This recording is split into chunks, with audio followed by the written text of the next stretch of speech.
All right, I'm going to go ahead and get us started here. Apologies for the tardiness. Let me just double check. We do have a recorder on, Mr. Turner. Okay, great. Then I'll go ahead and call this Assembly Committee on Housing and Homelessness to order. We are scheduled today from 11 a.m. to 1 p.m. with the original intention of having a good, hopefully, dialogue and hefty dialogue on a variety of very important topics. We will see if that happens today. Let's go ahead and do introductions, starting with folks on the diet, starting with Mr. Peterson, and then we'll go to Assembly members on the phone. Pete Peterson, Daniel Bolton, Forrest Unwell. Christopher Constant. Felix Rivera. Kevin Cross. Suzanne Rams. Cameron Perez Radio. And then Miss Allard, are you there? I am Jamie Allard. And then Ms. Quinn Davidson. Yes, I am. Thank you, Mr. Chair. Great, thank you. Okay, so I'll just go ahead and start as I had planned, and then we will go from there. So I wanted to start this meeting before we get into our business with a bit of a celebratory reminder of the action that we took at last regular Assembly meeting on August 9th with the allocation of ARPA 2 funds. Since the name change of this committee a while ago, we've consistently talked about the need to increase housing opportunities in the municipality, and especially to provide affordable housing and permanent supportive housing for low-income residents and people experiencing homelessness.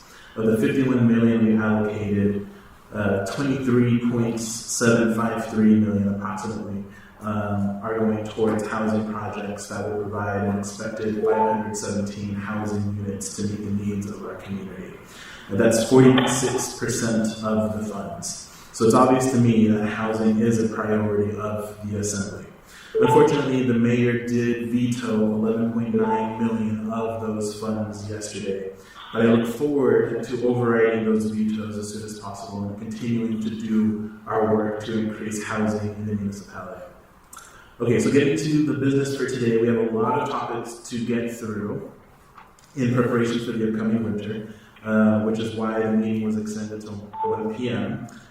We have one person signed up for initial audience participation, and then I'll do my best to save spaces at the end of the meeting for a few individuals to speak during final audience participation. So the one person who signed up is Mr. Oliva. I don't think I see him. Oh, okay, great. So Mr. Oliva, if you want to come up, you will have 3 minutes.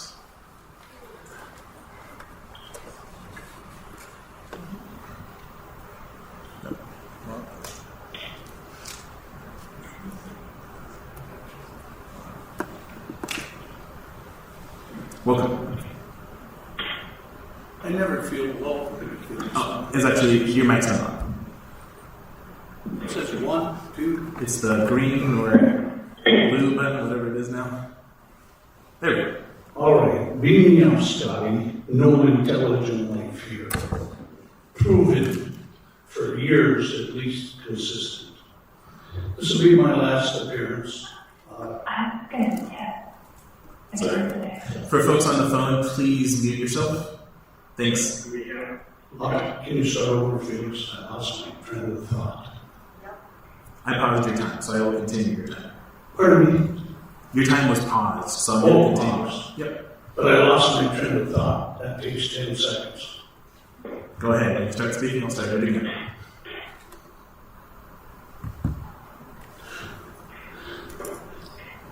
As I said, this is my last appearance. My wife, in tears, admitted defeat, that we've never been recognized or compensated, just punished by this assembly and past assemblies for being adjacent to a homeless campus. We did 2 sales this year. Our competition did 92. The security and the homeless issue takes up too much time. And it's a threat. It's economic interference. And there's nothing in it but negative triggers, especially for my family. The economic impact for us, I got sentenced to a year in jail for disinfectant that I have permission to apply. That was sad. But then I cut 2 trees at the end of my driveway, and when they Googled me, as Mr. Dunbar does, the jury convicted me of timber trespass and awarded $117,000 for 2 trees. I appealed it, and my appeal, I had to pay their legal fees at $6.75 an hour. I spent 5 hours appealing it. They spent $210, and the judge awarded them another $82,000. So it kind of leads back to the chlorine, leads back to trying to keep a neighborhood clean and healthy and safe. And they swept all my bank accounts for the last 3 years. I'm all in cash. Now they're going to sell my properties at the courthouse steps, including the property adjacent to the Brother Francis show. I've stated, injustice for one is injustice for all, but no one has felt the injustice more than the Leyva family, the company, Grub State Auction, and their staff, but also my clients. So, this hasn't formed my beliefs. I will always stay true to myself and my own beliefs.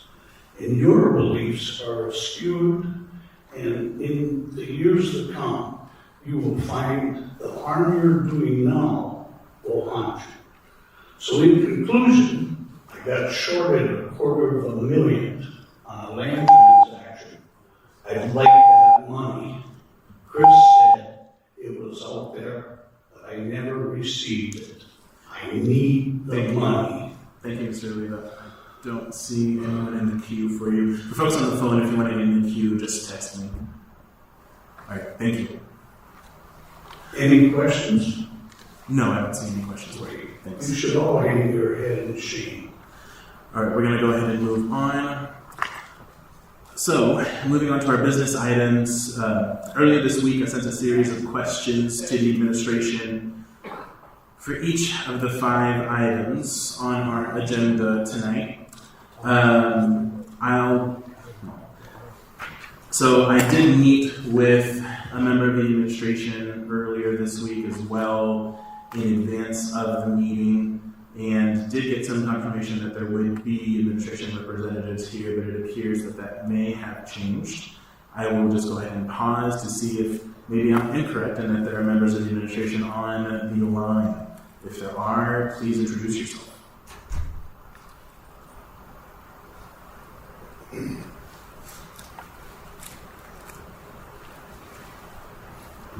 Okay, it appears that there are no members of the administration despite the outreach that I did with them earlier this week. So there are a series of questions, like I stated, that were sent to the administration. The Assembly did receive them at 10:42 a.m.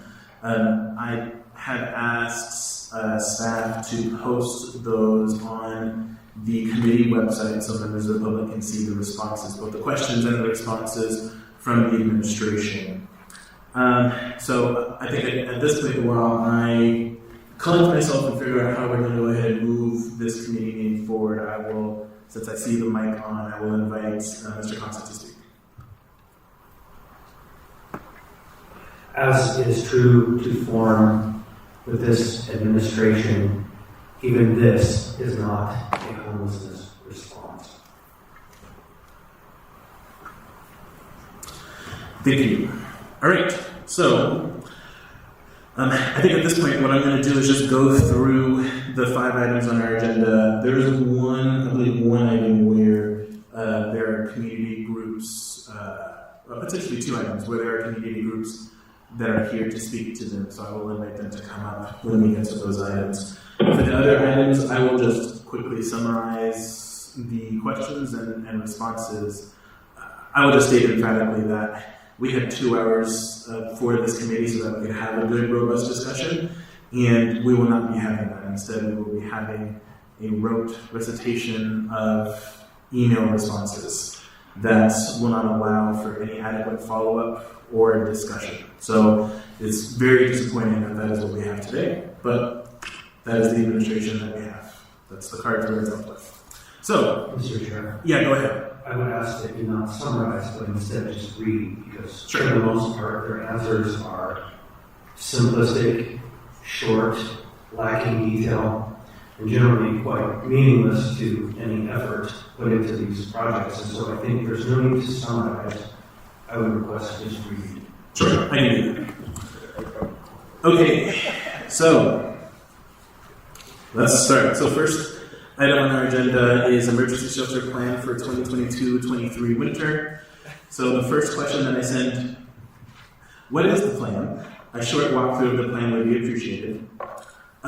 And I will state as a caveat to this question, one of the requirements that we put in an appropriating resolution was that this plan would be presented to this committee meeting at this very date and time.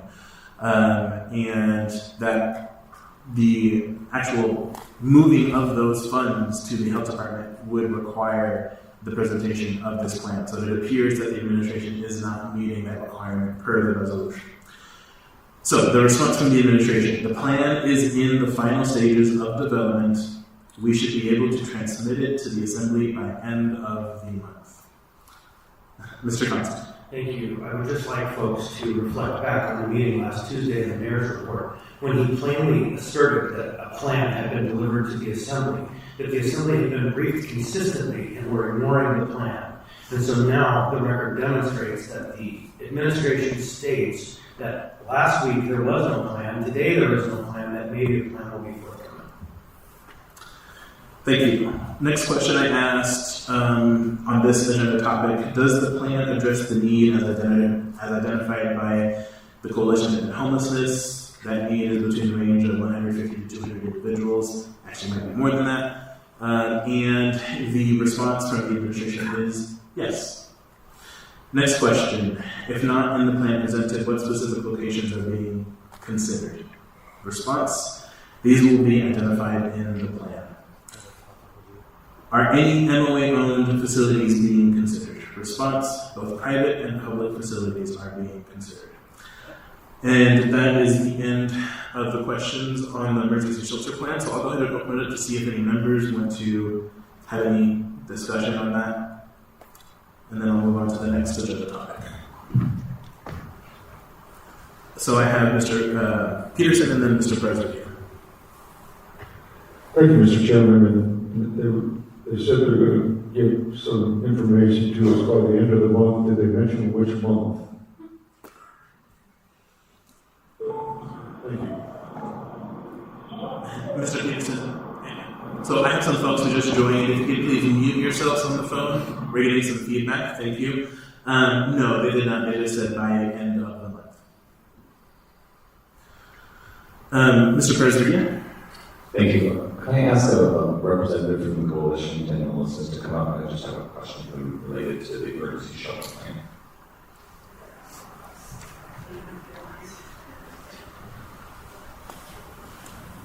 Hi, my name's Alan, Executive Director in the Coalition of Homelessness, and I have quite a few sectors, so I might change out for someone else. Great.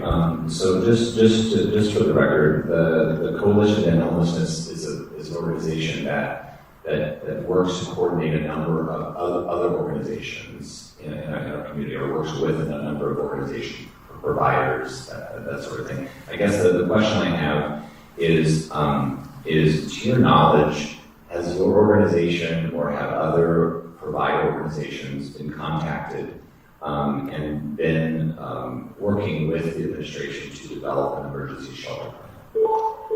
With regard to single adults, the answer is no. We have not been contacted, and I have not heard from other providers that they've been involved with the administration. It might be really illustrative if our staff member, Taria Ware, came up and explained how we did it for families, because that is how we would hope a whole other shelter plan would be developed. Is that something you'd like to know? Yep, that would be great. I would love to hear how that plan was developed.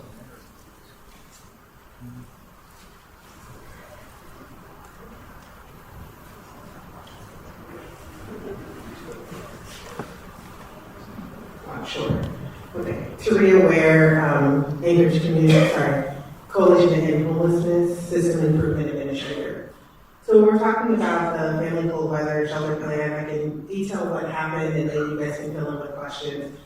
We were doing a group the entire winter for emergency cold weather sheltering with the health department. Rob Sadie has been in every meeting. And so we haven't started these meetings in April saying winter is coming. What is our plan now? So we can come forth with something to ensure that families are not experiencing unsheltered homelessness during this winter.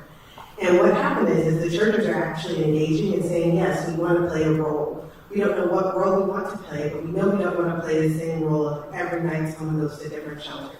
So then with the $350,000 that the Assembly appropriated, we were able to come up with this plan. We have two plans because we're hoping to find a single site. So let me tell you about the single site plan. So we have a building or a site that we can have at least 12 families with 4 household members each in that setting. Then Christian Health Associates will choose a provider that actually has the experience and knowledge with case management to walk alongside those families once they call awake. So awake will receive the call like they used to pre-COVID, if everyone knows about that. They will actually provide the transportation if families need it to the location for the single site. The staff will already be there. Hopefully the churches will continue to provide the meals, which I'm sure they will. And they will also be able to volunteer, which means they will be able to engage with each of those families, providing that community relationship that we had before COVID. And then the families would stay and apply for other housing, be able to access other services and funds, and really look at the system and moving either into housing, because some people have vouchers or have things waiting for them and just need like a week or two or a day or two somewhere. Other folks need longer term assistance and might have to end up at Clare House or McKinnell or maybe like a safe harbor situation. So that staff is going to help there. The church has also asked for more resources. So they're also being educated in what our HBRS has to offer alongside the provider. Now, if we don't have a single site, then the funds that were appropriated would pay for up to 12 rooms at $80 a night. And so the Christian Health Associates and that provider would be locating those rooms for families to stay in. They would go to a church for 24 to 48 hours after that call from awake. The provider would come, meet with them, and get them into the hotel, and then continue to stay with them in providing those services to either get them into housing or into the shelter situation that we just talked about. So we have 2 really good plans forward with lots of moving pieces, and everyone seems to be really engaged. But it started a long time ago and definitely had many, many conversations, and then looking at what does that plan evolve into to continue to expand our HBRS. Thank you. Just a quick follow-up, Mr. Chair. First of all, I appreciate the work you've done to develop these plans and the work that you, and it sounds like many other organizations have been involved in. And so, when we are on the item we're talking about right now, emergency shelter plan, we're I think referring to the single adult plan. This is the one that we are intending to talk about today. So just for those that are in the audience and listening. And the sort of the question that I'm struggling with is if it took that many months to develop that plan, and it involved many different organizations, it sounds like, and many leaders and many people who have been on the ground, on the front lines doing this work, who would bring that expertise to the development of this plan. Yet today we don't have the administration here, we don't have a plan in front of us. But the other thing that I don't hear is that the organizations that would typically be contacted and would come to the table and work with the administration to develop this plan so that it's informed by people who know what they're doing and have a lot of experience in this. It doesn't sound to me like those organizations have been contacted and are in the process of working with the administration to develop that plan.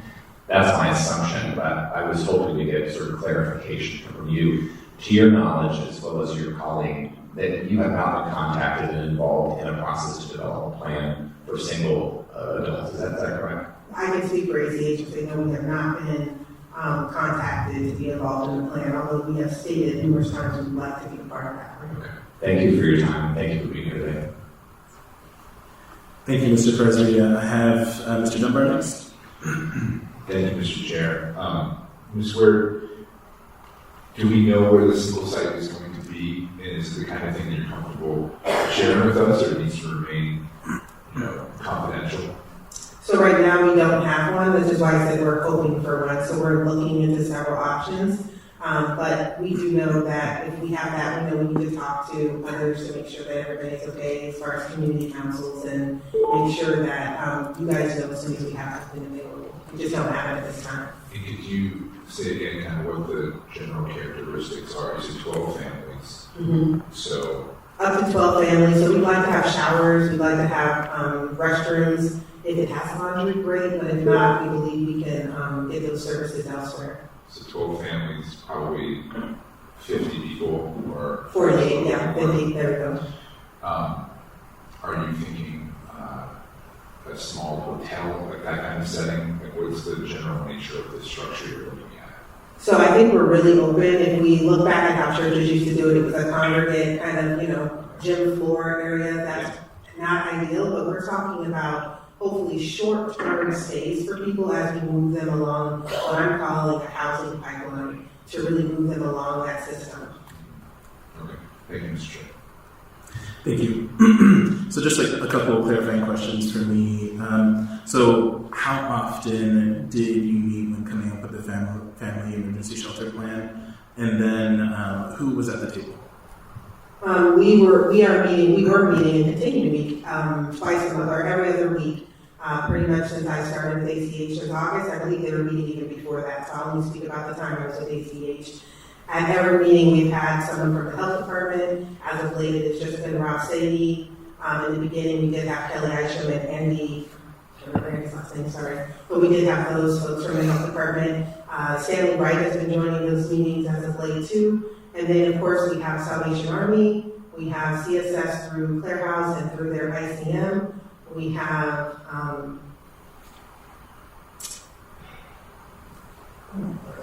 okay, if you think of any family provider, I'm sure they're there. Because I know we have Jessica Parks with Safe Harbor. There's no one, I don't believe, that is a part of the HBRS that isn't there, including our churches. The last time we had Iraq join us. So it is an open meeting that is available for anyone and everyone to attend. And I would say that almost every meeting we have really good representation. I just remember 211, Awake.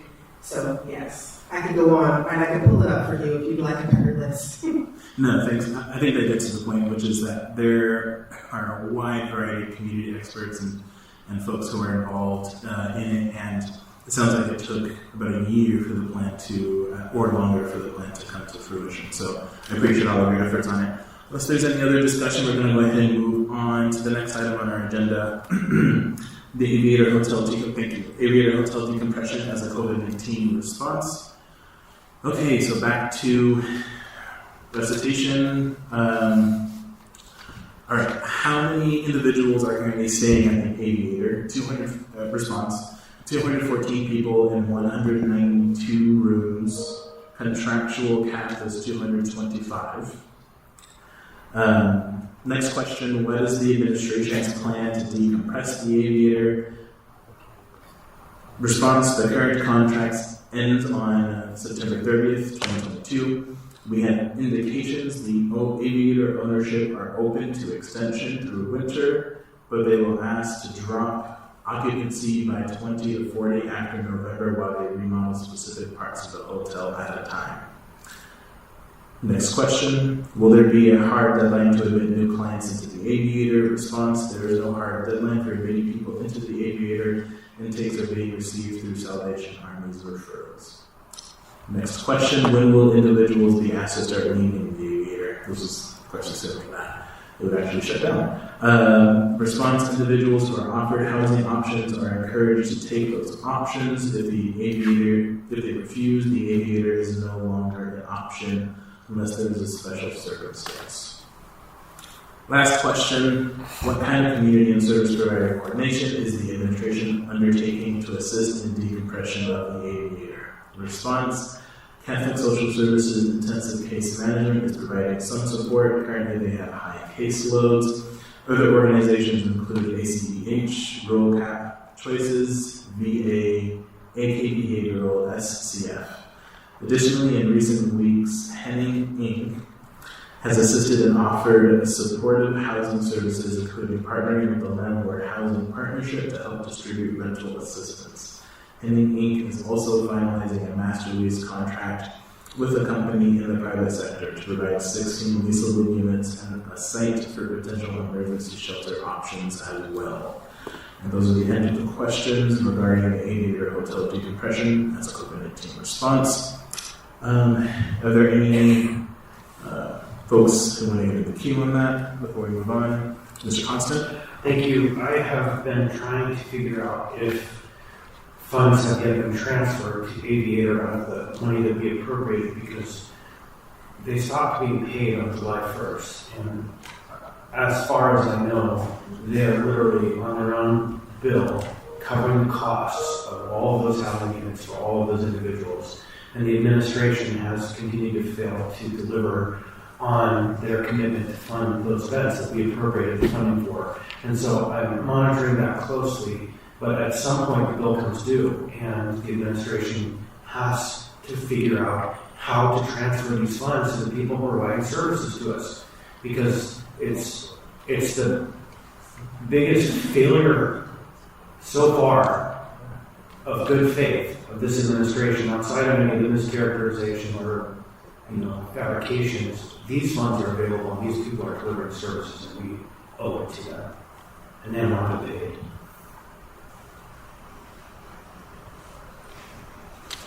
Thank you. Mr. President? Thank you. I'm wondering, I know there's no one from the administration here, but I'm wondering if there is someone here that is familiar with the status of funding going to the Aviator. Mr. Constant, you said you've been monitoring it closely. Is that true? Is that the funding has not, that we appropriated the funding and it has not been delivered? And it's also my understanding that there would be some indicators of contract and that sort of thing. I'm wondering if any steps have been taken at this point to ensure that the money that we appropriated for the Aviator is being processed and likely to be paid out. I guess my question is, we've got quite a few people in the audience who are familiar with this. Is there anyone at this point who has any additional information that you would provide to us related to the Aviator and their pay payments? Yes, ma'am.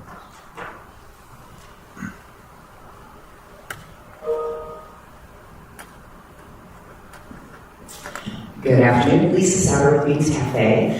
We have also been providing services at Aviator. We've been providing the meals there, and we had a verbal commitment from the former Department of Health Director, Joe Joyce, that it was fully funded and to continue as we had been doing so. And upon follow-up with Health Department purchasing and everyone else, nobody knows anything about any contract or any agreement. And we have again been operating in good faith and providing 3 meals a day there since the contract ended. So I would assume that the other vendors are in the same position. I don't know if there's other drafts of contracts coming. In our case, there's no one knows anything about a contract. Thank you so much. Thanks. I have a couple of other folks in the queue. Mr. Voland? I also just want to point out for the record that in our recent ARPA package, one of the vetoed amounts was to Henning Inc. The mayor said, I veto the $400,000 appropriation to Henning Inc. The municipality has already funded this cause through the Anchorage Health Department to the tune of $2.8 million through September. Thank you. Mr. Constant? Yes, thank you. Again, harkening back to last week's meeting in which the mayor performed very well, practically Shakespearean, in his description of everything that this administration has done in resolving the question of homelessness. There is no action, so please look beyond the mayor's words, the administration's words, and look to the actions, because that's the only way you will get to the truth of what's actually happening here. And what's actually happening here is this administration is abdicating. Thank you. All right. Yeah, go ahead, Mr. Haas. It is disappointing that the administration is not here to answer some questions. We were in this together, and the part that frustrates me, and I'm glad that we have while they're out here is that, I pray for patience. And if you want to develop patience, God gives you something you have to be patient with. If you want to learn to be loved, God sends somebody in your life that's difficult to love. So you have trials and tribulations, but we always reflect inward on our character and our growth. I do regret that the administration is not here, but we cannot in good faith sit here and not recognize our fingerprints as an assembly in this issue. We are not without fault.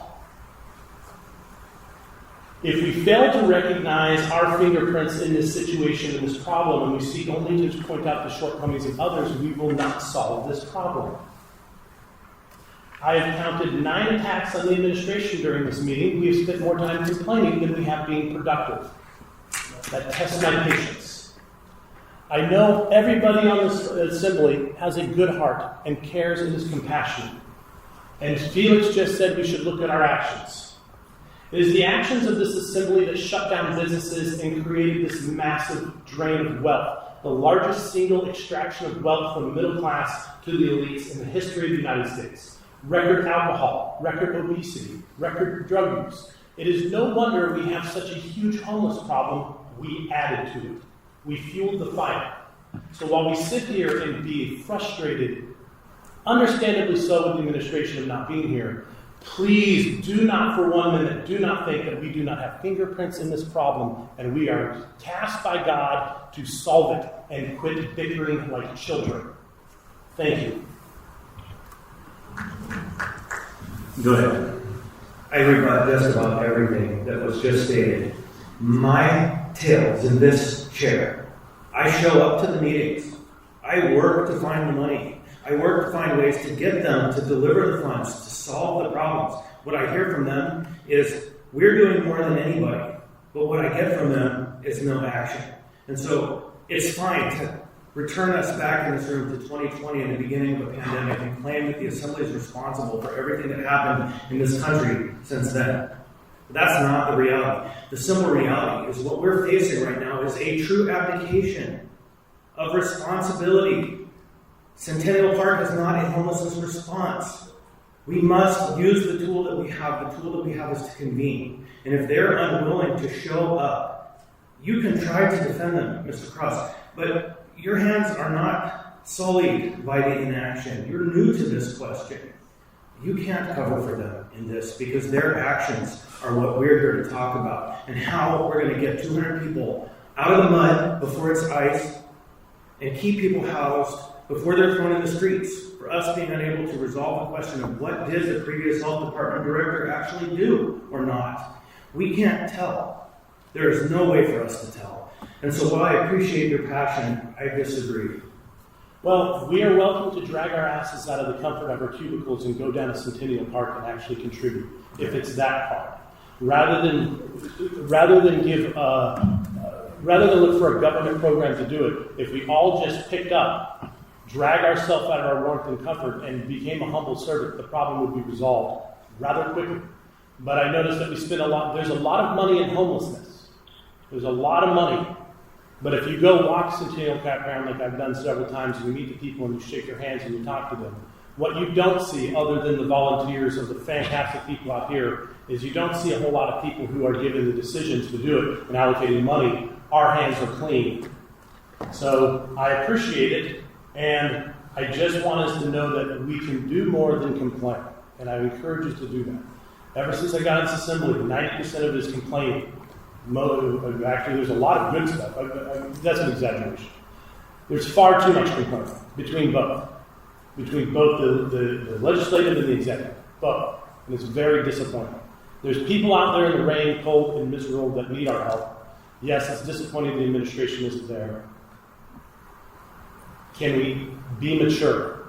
And 9 attacks on the administration, I don't know. I feel like it doesn't do anything. It makes them more reluctant to participate if they just feel like they're going to be attacked. Why show up if all you're going to do is have rocks thrown at you? I guess that's it's no defense for their actions. It should still be here, but I don't think it helps them. Thanks. So I want to wrap up this conversation because it's frankly wasting our time. So I'm going to go to Ms. Allard and then see if anyone else wants to write a final rebuttal. to close this argument, and then we're going to keep going. So, Ms. Allard? Yeah, thank you, Chair, I appreciate it. For both the administration and the Assembly, we both have responsibility in this. I just wanted to, I'm not going to go into any of it. All I wanted to say was that the Chief of Staff, Ms. Alexis Johnson, has been sick today, or she would have shown up, and I just wanted to make sure that everybody is aware of that, and we are all fully aware that we have to take precautions. Nowadays, I don't know why she's sick, but just in case. The other thing I wanted to say is that, yeah, somebody probably from the administration should be there, even if they say, you know what, you haven't worked with us, we haven't worked with you, or whatever the decision is, and they don't have to necessarily have an input, but we're all responsible for this, and reality is that for the past, before the administration came on board, the prior administration and the Assembly aligned on issues, and the problems weren't solved. So I don't want to throw rocks at anybody either, but I still believe the government needs to step out, the Assembly needs to step out, administration needs to step out, the nonprofits need to step up, the churches need to step up, and the community. Thank you, Mr. Chair. Thank you. All right, I'll go ahead and open it up to see if anyone else besides Mr. Constant wants to provide a rebuttal, and then we're going to move on. Go ahead, Mr. France. Thank you, Mr. Chair. And my comment is just that we need everyone engaged, and both branches of government have different, or each branch of government has a different role, and we need each other. We can approve, and that is our duty on the Assembly, appropriations, but we can't actually cut a check, and that's the administration's role. Likewise, we rely on the administration for information as well in solving these problems and working together, and we need that transparency. This business requires a thick skin, and as Mr. Cross pointed out, there are ample opportunities for personal growth, for sure. So thank you, Mr. Chair. Thank you. All right, I'm going to go ahead. This is not about the rebuttal. This is more about the aviator. What we haven't discussed is really what's going on with the aviator and how it's working. I'm wondering if there's someone here that can speak to the sort of the current status of the aviator. Specifically, if are we getting referrals to the aviator? And my understanding is that the only referrals that are coming to the aviator are from Centennial. I wonder if there's somebody who could speak to that. I just want to understand what's working with the aviator and what's not. Thank you for the question. Thanks, Alatel, Anchorage Coalition and Homelessness. So our understanding is that we coordinate outreach, street outreach, and as we all know, there are a lot of people experiencing unsheltered homelessness besides those that are at Centennial. So we have not had any lawful success in getting individuals who are not currently unsheltered at Centennial into the Aviator Hotel. We've had a couple of instances where we've identified someone with an emergency housing voucher, which is a 9-year rental subsidy, where we found them. We've been able to kind of temporarily get them into the Aviator as long as they have a quick place to go. But generally, it is not a resource that we've had available for referral for shelter for those who are unsheltered outside of Centennial. Currently, who is operating the aviator? Who is in charge of operating that facility? So it remains a mass care facility. So it is, as Ms. Ware said, headed up by AHD as kind of overseeing that, and then 99+1 is the operator in the facility. Thank you for that. Thank you. Thank you, Mr. Constant. Thank you. I am just told by one of the vendors that the aviator has received payment for the month of June. So they this week finally received payment for the month of June, which is progress. Thank you. All right, I'm going to go ahead and move us on. Next topic is update on the Navigation Center. Okay, so first question. Point of order, sir, I apologize. I had a question for Mrs. Alatel, and I texted you, and somehow they're not getting through to you. Sure. And I appreciate that. And Go ahead. I apologize before we move on. I appreciate the efforts at the aviator, and as that's being brought down, my understanding is from the response from the administration, they'll be phasing out those rooms, and they'll be they can phase out the remodel slightly, knock out 20 or 30 rooms, do a remodel, and we'll do they're okay with doing a planned regression, I guess, is what that would look like over time. So they're open to furthering those leases and a reduced impact, which will help. While the navigator and stuff gets open. The thing I was really surprised with is that how many, and I guess I'm kind of curious if maybe you can speak to what kind of plan or what's going to be done. I discovered there's a lot of people who don't want to live in facilities that are happy being campers. The impression I got a couple times I went out to Centennial, they're like, this is great, this is awesome, it's way better than the Sullivan Arena. And my concern is that's good when it's warm, but then when it gets cold. And so maybe you can speak a little bit about what that transition looks like, because there's a ton of individuals that just don't really go back on Chester Creek. Can you speak a little bit to what a plan might be for that? Sure. So that's a really good question. And I would just ask if you could get a little bit closer to your microphone. I have a hard time hearing you, but okay, thanks.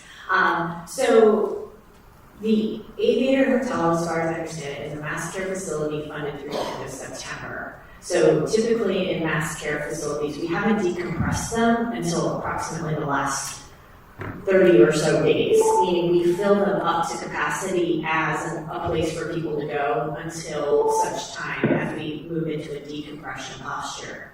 What hasn't been available is the ability to put more people in as spaces have come available, except for Centennial Campground. With regard to your question about people maybe not wanting to go, we've consistently found in street outreach that people want to go to a home, not necessarily a shelter, and that is the housing first model. So that is why bringing on housing units is so important, and it is why the coalition and working with you all is working on this enhanced street outreach program, which I think we'll give a little bit more of an update later in the meeting about, to work from encountering people in street outreach and working them through to a housing unit. A lot of folks don't want to go to shelter because shelter is not a place that they've had a good experience before. So I don't think it's an overwhelming percentage that would just absolutely turn down a home. Yeah, in Portland, and you're probably aware of this, they set up a specific campground because they discovered that there was always a percentage of the homeless that just refused, that wanted to live in tents. They're happy doing so.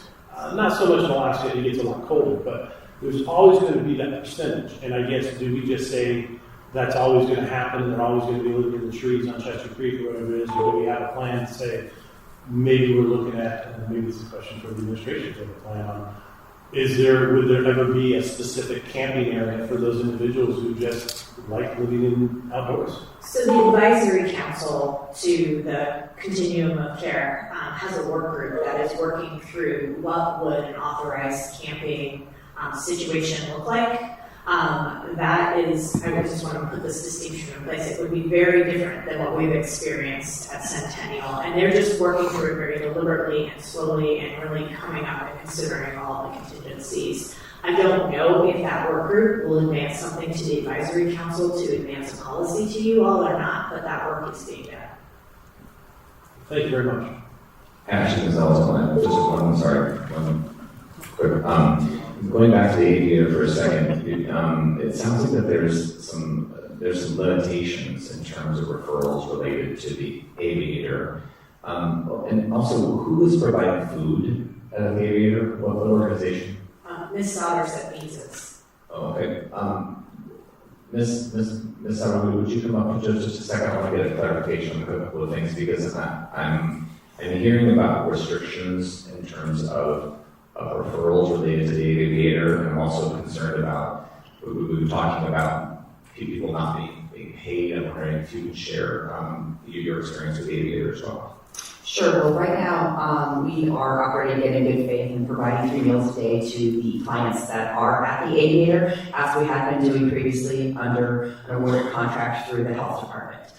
We also have a navigation team that is privately funded that has been working with clients since we left the Sullivan Arena, and we are one of the sub-recipients for the Alaska Housing Finance Corporation's Housing Stability and Rapid Rehousing, and we've housed a number of people through that program, and we have been repeatedly denied access to the clients at the Aviator. And that was something I was working through the health department, through Judge Race, to try and address and find out why our team wasn't able to go in and screen folks that would be a fit for the focus we have, which is sober workforce housing and helping people get on that pathway to self-sufficiency. And in relation to the food, do you have a contract for your food, or you're being Currently, we do not. The contract had expired. Joe Joyce had contacted us and said it's fully funded. Please continue as planned, and we will get you a contract. It's working its way through purchasing. Upon his departure, we reached out to purchasing department and the acting director, and neither of them knew anything about a contract extension. And have you been paid the last 2 months for your food? We, to my knowledge, as of last week, we had not been paid yet for May or June. Okay, thank you very much. Thank you. Okay, I'm going to go ahead and move us on then to the update on the Navigation Center. All right, so first is question, does the administration have a general update? Response, our design team has completed and submitted the permit package to MOA Development Services. We have already submitted the project documents to MOA for the fill and grade permit and have been reviewing comments as they come in. We expect to have our fill and grade permit this week. MCG is also nearing completion for the FF&E package. MCG and team have also been working with Dow to complete the CUP wetlands permit and have been working with DOT to coordinate on any site issues as the project develops. In addition, the building submittal package has been reviewed by our design team and the building has been ordered by RHC. MCG has also been working with RHC and Saxton to identify order long-awaited items such as lighting, plumbing, and HVAC equipment to make sure the procurement process is moving forward to align with the project schedule. RHC is scheduled to begin work on site to demo existing structure and lighting Wednesday, August 17th.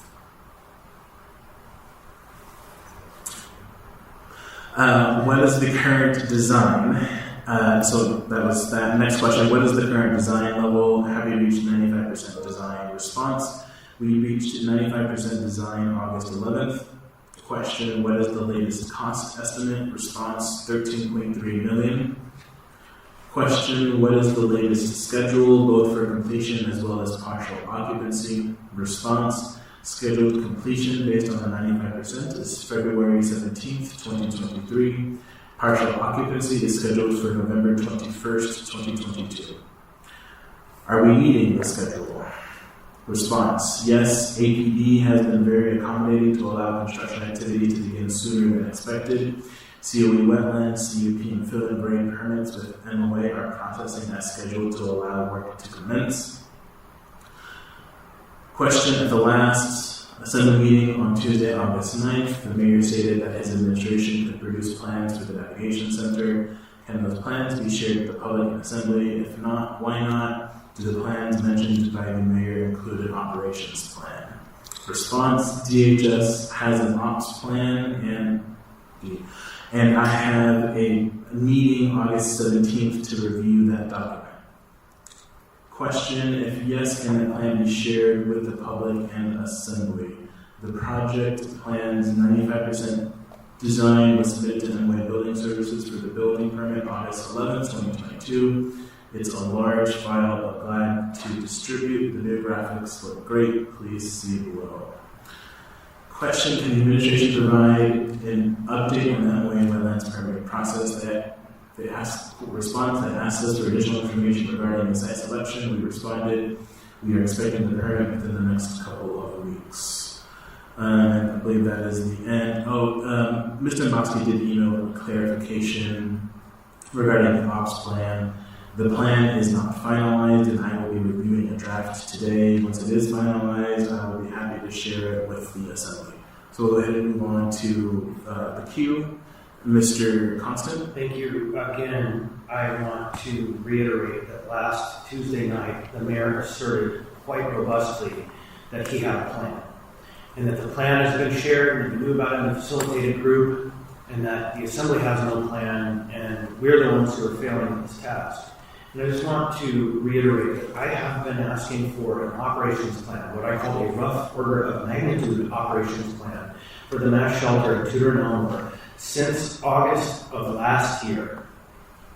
since August of last year, and I was browbeaten last Tuesday night by the chief executive of this city telling me that he received it when I was acting in bad faith. And so I just want to reiterate what was just read into the record, communication from the municipal manager that no such plan has currently ever been produced to the facilitated group, to the assembly committee, to any other entity other than some internal process. And so I just want the facts to be asserted really clearly here and everywhere where people are listening, that a statement by this mayor was absolutely factually incorrect last week. It continues to be. Thanks. And for my part, again, reiterating that it would be great to have the administration here to have a robust discussion. There was a question that I wasn't able to get to the administration in time for this committee meeting. And so I'll go ahead and state the question on the record because I think they're important questions to ask and hope that the administration will be able to respond to them at some point. And those questions are twofold. One, when will the Assembly see a contract approval for construction? Because we have not yet. And then two, will the Assembly see any approval for permitting? Because we have not gone through that process as well. So look forward to the administration shining a light on those issues. Next, I have Mr. President. Yeah. Thank you. You addressed one line that is related to a construction contract. I don't think there's any information right now of when that's coming forward. In addition to the operations plan, we also don't have an operations budget. And so we really have no sense at this point what the potential cost of operating this facility is going to be. And I could just sort of confirm what Mr. Constant said, that there was an ongoing conversation during the facilitated process around an operations plan. It was clearly stated that there was not an operations plan, and there continues to not be an operations plan. Additionally, I don't think we need to bring everybody up again to confirm this, but again, when a facility like this gets a new system like this gets put into the continuum of care that we have in the city, and something like a navigation center as well as a large mass shelter, typically we would have a planning team. We would have months of providers and experts come together and develop a comprehensive and thoughtful plan for how this is going to be run, plans around mitigation, the impacts around the surrounding area, fire mitigation, conversations with neighbors, thinking about a transportation plan. All of those things are a normal part of developing a plan before something starts. And based on the conversations that I've had with community partners and others, there has been no engagement, or at least very little engagement with community providers and experts on developing such a plan. So I will just put on the record that that's my major concern. I want to make sure that certainly there's a place that people can go. If this is not even going to be even partially prepared by November, it doesn't seem to be even an option for our emergency shelter plan. But before we as a body seriously consider funding this in terms of operations, I would hope that there would be an effort to reach out to community organizations and experts to develop a plan so we know what's going to happen there. Thank you, Mr. Chair. Thank you. Ms. LaFrance? Thank you, Mr. Chair. Just a quick question to add to the list of questions for the administration.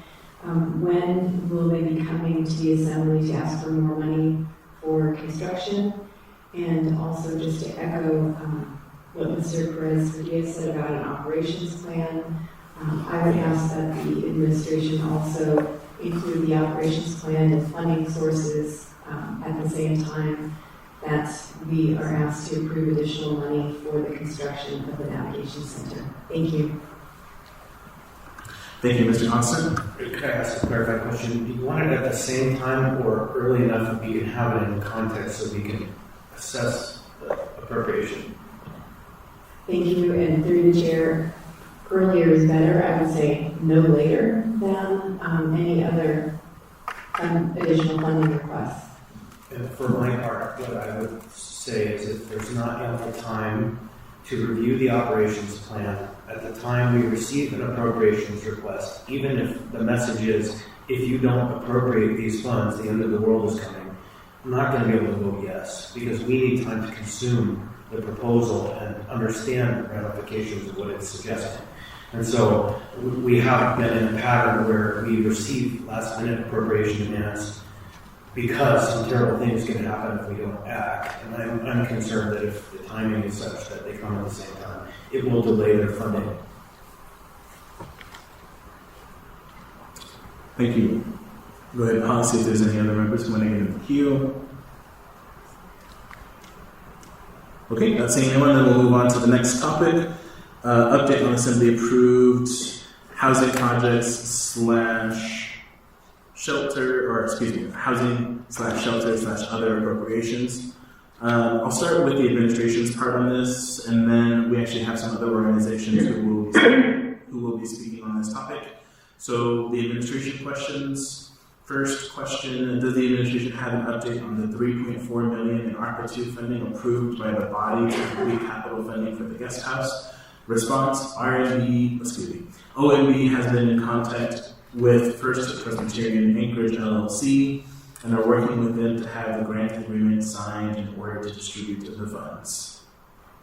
Question, does the administration have an update on the $900K in ERA funds approved by the body so at the time provide housing for individuals to assist the transition out of the solar? Response, Handing Inc. is a group working with these funds.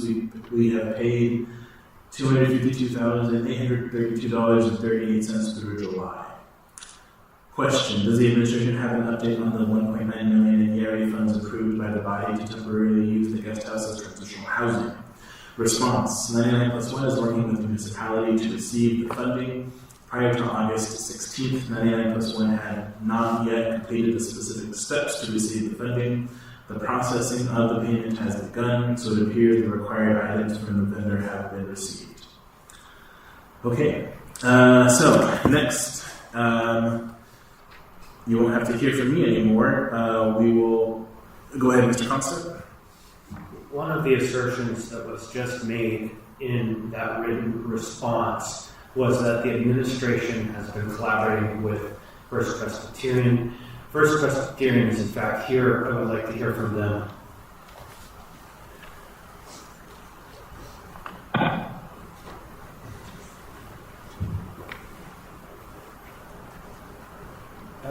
Just turn it off. Hit the turn it up. There you go. I'm so sorry. Hi, I'm Matt Schultz. I'm here at First Presbyterian Church LLC. Could you please restate the answer that they gave in regards to that OMB? Sure. So their response was, OMB has been in contact with First Presbyterian Anchorage LLC and are working with them to have the grant agreement signed in order to distribute the funds. To my understanding, that is not the case. We are ready to sign, I believe, and so we have to go through a certain process on our own. Time is extremely short in terms of lots of different moving pieces. We want very much for this to work, but this right here is perhaps the largest piece of the puzzle. And again, I could be mistaken. It's possible that somewhere along the line they reached out. I'm not aware of it, but to my knowledge, that has not happened.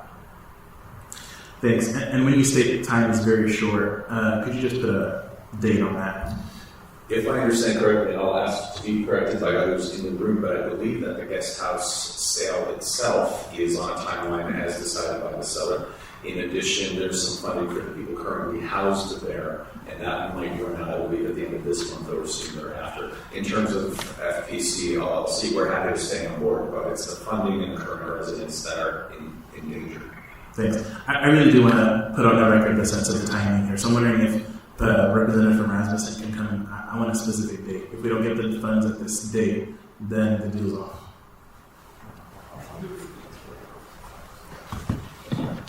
The drawing straws to see when I'm spoken. Michelle Brown from Rasmussen. Thank you, Mr. Chair. The purchase and sale agreement must be closed by August 31st. The funding for the transitional housing that is in place also expires on the 31st. There is some question that we're investigating about whether it's even possible to extend the purchase agreement because the owner has some issues around insurance and may not be able to extend. I don't have a definitive answer on that, but that's a major concern. So the end of the month is the critical time to turn this into housing units and keep these residents stable. Thank you. Mr. President? Thank you. Just want to make sure I understand. So the funding, and I believe, correct me if I'm wrong, but this was approved by the Assembly a month ago. Is that right? 2 meetings ago? July 26th. July 26th. Thank you. And so what I'm hearing from Mr. Schultz is that there's been, to his knowledge, there's been no communication from OMB around the development of a contract.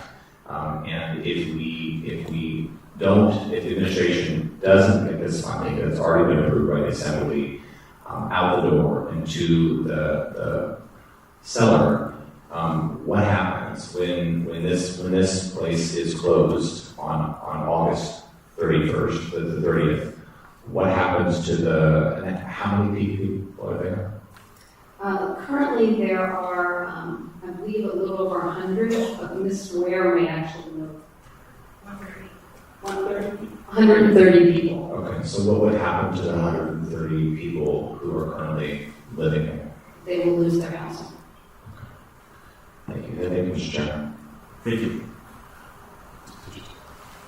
I just, maybe they will lose their housing is accurate statement, but effectively what that means is they'll be joining people in the woods, or, maybe some of them will find a place to couch surf, but effectively we will evict them into the streets.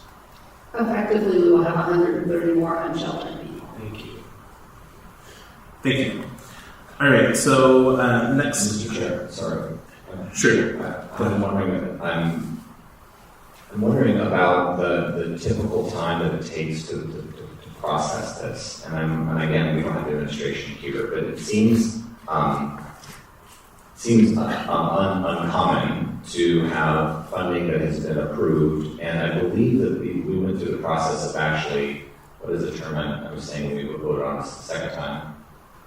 Immediate reconsideration. Immediately reconsidered. So that's the piece that I'm concerned about. Is this typical to take 3 weeks, almost a month, and not even have a contract? That's someone. And are you able to address that?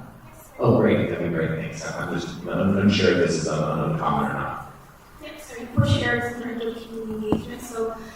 Just want to clarify, on 8/11, Thursday of last week, our arbor contractor, Ken Miller, did contact Mr. John Weaver, and he is the point of contact for the First Presbyterian LLC. And so there has been a draft grant agreement, and we are working with OMB Legal and the Purchasing Department just to go over that draft before we put it in for processing. So we have started that process as of 8/11 last week. Do you have a sense, it seems tight, to be able to get this all finished and finalized? What's the typical time frame if they're ready to sign?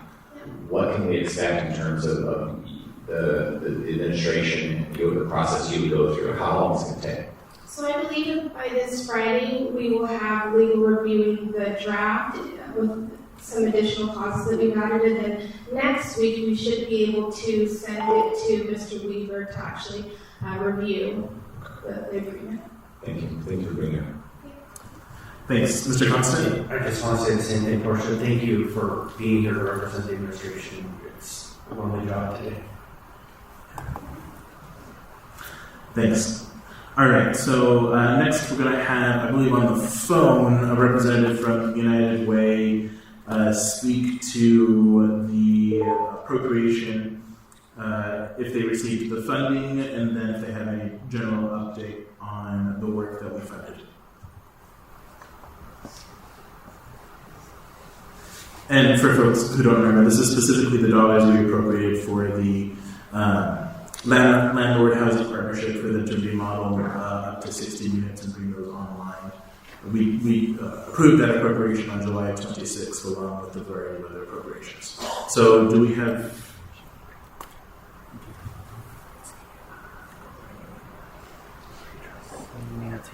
She's on the line, so it's... This is Nancy Burke. Can you hear me? There you are. Yes, we can hear you now. Okay.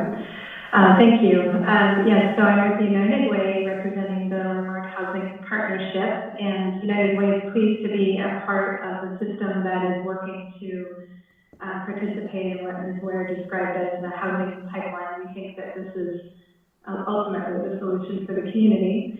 And the work to date with the Landlord Housing Partnership has gone very well. We've reached over 500 landlords in the community, and we have a cadre of 54 landlords that are registered on our database. We have some others that are collaborating with some placements and aren't ready to be formalized a part of the project, but we are working each week to bring on additional landlords.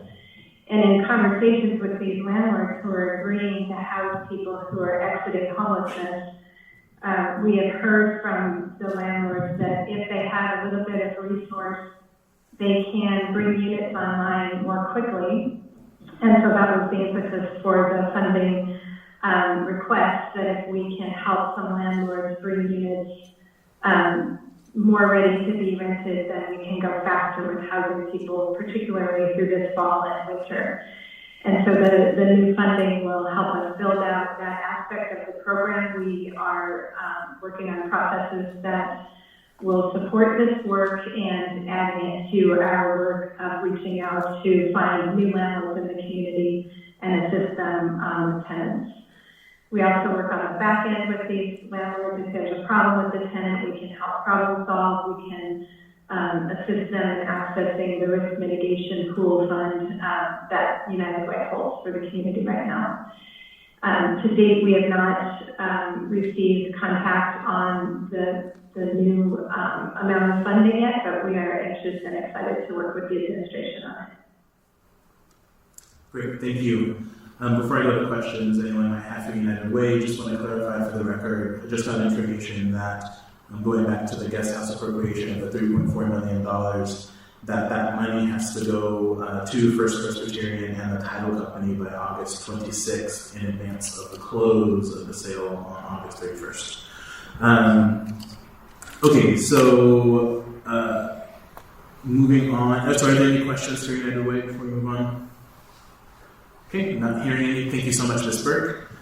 Then next, we're going to have the coalition come up, and they are going to be speaking on three different appropriations. First is the coalition, the appropriation went directly to them for outreach. Second is the appropriation that went to Brother Francis Shelter to increase their number for single adult shelter. And then third is the appropriation that went to Christian Health Associates regarding family emergency sheltering. So has the money gotten to those organizations, and then sort of you can speak to the general plan? Sure, thank you, Ms. Ellis, Anchorage Coalition and Homelessness. So I checked in with both Christian Health Associates and Brother Francis Shelter, and there's been no contact by the administration yet on those grant agreements, and same for the coalition. Speaking specifically to the Brother Francis, that was intended to be a September 1 start date that they could increase their census, so we're feeling a similar time crunch to be able to bring capacity online, but it's hard to do that without grant agreements and funding. Similarly, as you heard Ms. Ware speak, getting that grant agreement will actually put the parameters in place for any sub-recipients or subcontractors in those agreements. Do they need to be competitively bid, or can they be direct?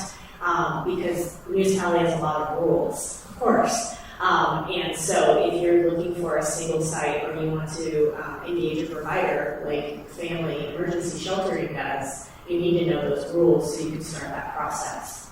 Specifically for the coalition, it's our intention to bring a big portion of that money out into the establishment and pay for outreach teams amongst a number of service providers We would like to see the grant agreement so we know the best mechanism to do that. Right now, we're preparing an RFP, but again, until we see the specific terms, we're reluctant to issue the RFP. Similarly for the food services and the transportation, because all of those will exceed the municipality's general threshold for going out and entering into additional agreements outside of the grantee. Great, thank you. Are there any questions? Mr. Perez-Padilla? Yeah, again, I want to hold for just 1 second because I want to go back. I don't know if I heard the woman from United Way, Nancy Burke, right?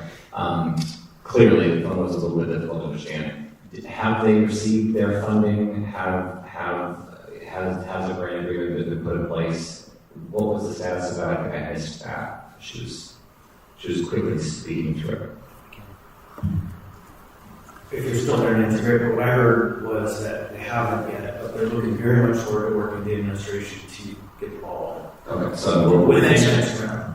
And Ms. Brick, if you're there, if you could just quickly confirm that for the record. That's correct. We have not received the funding yet. Okay, so we're finding a bit of a theme here. So if you could go back up, Ms. Alatel, so just a quick clarification. And I'm particularly concerned about the funding for outreach related to Centennial Park. One of the ideas is that we have 100 and 180, somewhere in those numbers, people in that campground, and not the resources to really do outreach and to help them find where they can be, how folks can help them. And so it felt like an emergency in terms of getting that funding out and giving it to getting folks there to help. Is there outreach there now? Are there people who are there that are helping transition those folks? And is it sufficient? So the short answer is yes, some service providers are going out, but they're not being compensated for the additional time they're spending there. I know we have one service provider who typically serves youth who has indicated they have a full-time staff person out there working with folks at Centennial. And that was really the impetus for wanting to get this street outreach money moving so that we could have a whole set of outreach workers, up to 10 is our hope, who could not just cover Centennial, but it's important to remember we have just as many people experiencing unsheltered homelessness out in the community. In addition, the coalition is coordinating once a week. We call it a pavilion pop-up at the pavilion nearby, where it's a covered area, so we can do coordinated entry assessments and layer on additional things. We're kind of piecemealing it together because we don't have the funding to be able to go to providers and say, hey, can you dedicate some folks and can we pay them to specifically do this work? Thank you very much. And I would assume that the timing related to when winter is creating a sense of urgency around this. Is that correct? Absolutely. We would like to contact and get as many people moving towards housing or shelter, or whatever their choice is, as quickly as possible. This spring has been really untenable. Thank you. Thank you for being here. Thank you. I actually want to go back to the guest house just for a quick second and want to invite Reverend Schultz to come back up and to see if he had any final thoughts over that.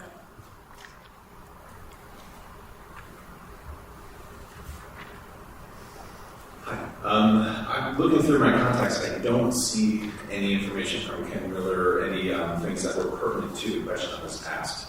I've reached out to John Weaver to see if perhaps there's more I was not privy to, but I can say that the current situation is the clock is ticking fast, and it's unclear as to whether this money is going to come through in time. So if there's anything the Assembly or the administration can do to not only provide promises of a timeline, but to actually execute upon those promises, it would go a long way not only toward keeping our plans on track, but also on fielding questions just about daily from residents currently at the guest house wondering if their housing will be secure or if they'll be facing the same culture we've been referring to. Thanks. I have a couple folks in the queue, starting with Mr. President. Thank you. Just I appreciate you coming back up and really emphasizing the importance of timing on this. I I want to just provide a little bit of context for why I'm concerned about this. I participated in a facilitated process with some others, and this funding, the $3.4 million, was promised by the administration a year ago, and we fought for it. And when the facilitation process broke down, the mayor at a meeting said that I will provide that funding. And what we learned after was that it was impossible to provide the funding through his original source, through the home ARPA funds. And so we knew as an assembly that the only way that we were going to make this deal go through is if we changed our process through the ARPA and got the funding through our ARPA. So my concern here is that there has been a pattern of saying I will produce this money, and it continues to not come forward. And I just really want to emphasize for those listening and to you that the impact of not getting this money on time is devastating, and that this project is absolutely vital. And the reality of having 130 additional people who are homeless in this community, especially right before winter, is about the scariest thing that I can imagine. So I appreciate you being here. I appreciate your sense of urgency, and I hope that we can do something about it. I hope that the administration will take this seriously and ensure that the money is there on time. Thank you. Thank you. Mr. Cross? Yes, and so I understand the urgency of time as it relates to providing housing units. And August 26th being the contractual recording date, I believe it's not the closing date, but recording date. And so you need to have your funds the day before so that you can record on time, because a same day recording is rare. I guess I'm curious. I got the impression that at least the emails I received from the seller of the building is extremely motivated, but I don't think that if worst case scenario you miss that by a couple days, this would jeopardize the contract, though, would it? If we missed the end of the month deadline? The 26th, it wasn't the 26th the recording date on the contract? So if we don't hit the 26th and it pushes back into the next recording date or it's delayed by a few days, it wouldn't jeopardize the contract. From my research was that we're paying a very handsome price for this building. It was for sale for nearly 3 years, and it's questionable whether or not it's worth what we're paying for it, but that's another story. I don't think it should be to the residents. Yeah. So the biggest thing is for the residents, but I'm just looking at that August 26th date. It impacts that for a couple of days, but is there a fear that they would jeopardize the contract and the seller would say you're out of contract, I'm not selling it? Yes, I have that fear for sure. Okay. Well, I will show you the emails that I got from him. He was very motivated. So I would appreciate that, but I think your question is indicative of the broader problem that there are multiple entities involved here, and a lack of coordination. It would be very, very helpful if we were to have some administrative oversight to say, here's what's going to happen when, and then have those promises followed through on. When we have something regarding this many people's lives at stake, it requires the administration to step up. I've heard a lot of people say, we need the churches to step up. Here it is. This is what that looks like. And we need the administration to do the same. We don't have $3.4 million to provide life-saving homes for people. We'll do what little piece we can, but we don't have all the power here. At this time, the administration does. All right, thank you. Thanks. Thank you. Don't see anything else? Go ahead, Mr. Constant. Thank you. There's one other moving part that's important to keep in mind. The seller may be very motivated. There's been a number of times where promises were made related to funding for beds, for operating costs, or other elements that have on numerous occasions been substantially delayed, if paid at all. And so the seller naturally has questions about, is this going to happen? So while motivated, also afraid that it's not going to end the way that they need. And so it's, as we heard, the operating hours evaporated as well on the 31st to keep folks who are there. And so that's the rub. It's like, is this pay going to come? We have now other contractors who've heard we're 2 and 3 months behind, and not everybody can carry that for us. Thank you. All right, I'm going to go ahead and move this on, just looking at the time. So the next topic on our business items is an update on Centennial Park Campground. So I'll go ahead and go through the question and responses from the administration on this, and then we also have a representative from Salvation Army who's here to speak on this as well. Okay, so first question, does the administration have a general update? Response: Centennial Campground remains a campground with roughly 180 campers. Next question, has the administration developed a transition plan for individuals experiencing homelessness staying at the campground? Response: yes. Next question, we have long since passed the 14-day mark in municipal code for the maximum people stay at the campground. Will the administration continue to not enforce this provision in code? If yes, why? Response: based on the 9th Circuit case law, legal previously advised against abatement of camping as a violation of the 8th Amendment, Martin v. Boise. This is being reviewed. Next question, has the administration had discussions about eventually enforcing this provision as winter approaches? If yes, are campers at the campground aware of this change? Response: yes, we are reviewing cold weather practices and will communicate to all affected persons. So those were the questions and responses from the administration. We'll go ahead and move to the Salvation Army representative. If you can come up, introduce yourself, and then I had a series of questions that I sent basically asking for a general update, speaking about coordination of services, if there are any roadblocks, and then if you can speak to your efforts on housing individuals at the campground. Thanks. First degree, it's on. Lieutenant Colonel Doug Toller, Group Divisional Commander for the Salvation Army in the state of Alaska. And thank you, Council Member Felix. This is Felix, right? Earlier? That works, yes. Okay. For inviting me. The Salvation Army has been involved in Centennial Campground now for over 30 days. We have found that many of those there desire a safe, secure housing option. The lack of affordable housing makes it difficult to navigate these people into existing housing. Many have been on the wait list for housing assistance a very long time, and many have given up hope. Some are employed, but wages are not sufficient to cover the rent, utilities, food, the vehicle costs. One of the new asks is for gas cards because they are going farther back and forth. We have successfully placed over 68 individuals in shelter over the last 4 weeks, reuniting them with family members, sending them back home as far as Seattle and Texas, Dillingham and Bethel, where families have open arms waiting for them to return. The Salvation Army, along with partners, are on site at Centennial Monday through Friday. We show up each day committed to listening to the individuals that are there. They make connections with our staff. We identify resources to help our homeless neighbors find a path forward. This is done in support with several partners along with community volunteers. Those partners that were there from the beginning and we are thankful for them, Beans Cafe, for the continual feeding each and every day. It takes a real load off the Salvation Army and allows us to do the proper navigating of these individuals to help and support.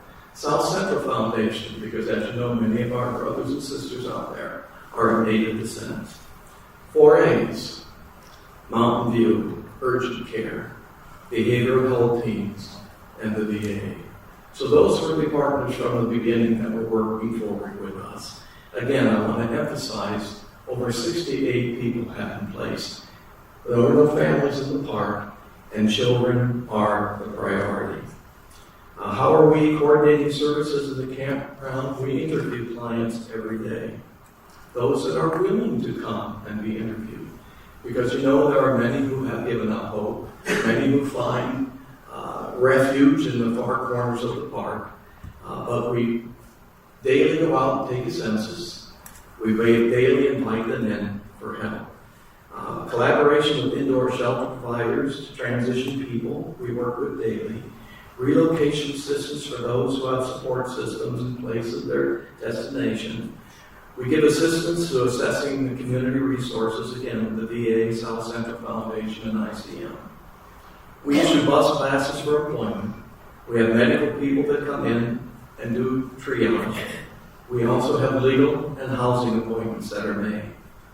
We help with completing applications for assistance and IDs. You'll be surprised how many have lost their IDs. And of course, that makes it difficult to get them on planes to send them home. But we, with other partners, Lutheran's Social Services are able to do that as well. We had a Connex placed out there so you can find a supply of tents and sleeping bags and hygiene items. That is open 5 days a week and staffed by our volunteers and our officers.